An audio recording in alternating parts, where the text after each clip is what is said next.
রাধে রাধে। ওম নমো ভগবতে বাসুদেবায়। ওম নমো ভগবতে বাসুদেবায়। ওম নমো ভগবতে বাসুদেবায়। শ্রীমদ্ ভাগবত চতুর্থ স্কন্দ পুষণম একাদশ অধ্যায়। ধ্রুব মহারাজকে যুদ্ধ বন্ধ করতে স্বয়ম্ভূব মনুর উপদেশ। শ্লোক 11। সর্বভূতাত্ম ভাবেন ভূতাবাসম হরিম ভবান আরাধাপদুরারাধ্যম বিষ্ণুস্তৎ পরমম পদম।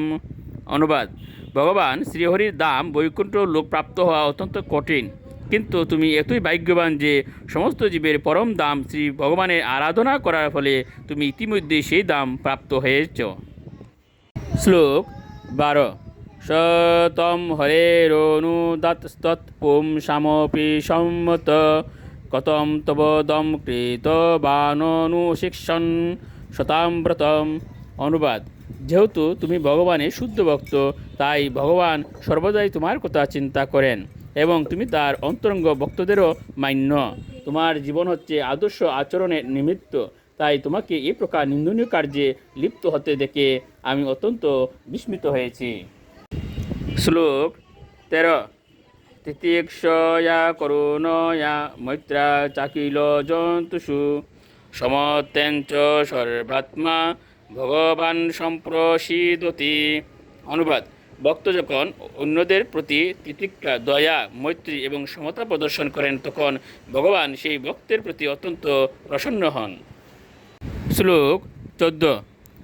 সম্প্রসন্নে ভগবতী পুরুষ প্রাকৃতৈর্গুণৈ বিমুক্ত জীব নির্মুক্ত ব্রহ্ম নির্বাণম মৃচ্যতি।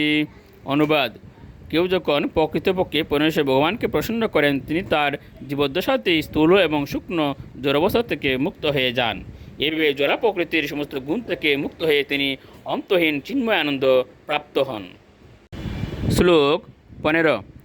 ভূতৈ পঞ্চবীরারব্ধৈরূষিত পুরুষ এব হি তয়ুর্বেবায়াৎ সম্ভূতির ইউষিত পুরুষয়ুরিহ। অনুবাদ: পঞ্চ মহাভূত থেকে জড়জগতের সৃষ্টি শুরু হয়। সেই পঞ্চভূত স্ত্রীদেহ এবং পুরুষ দেহে পরিণত হয়। স্ত্রী এবং পুরুষের মিলনে এই সংসারে অন্যান্য স্ত্রী এবং পুরুষের সৃষ্টি হয়। রাধে রাধে।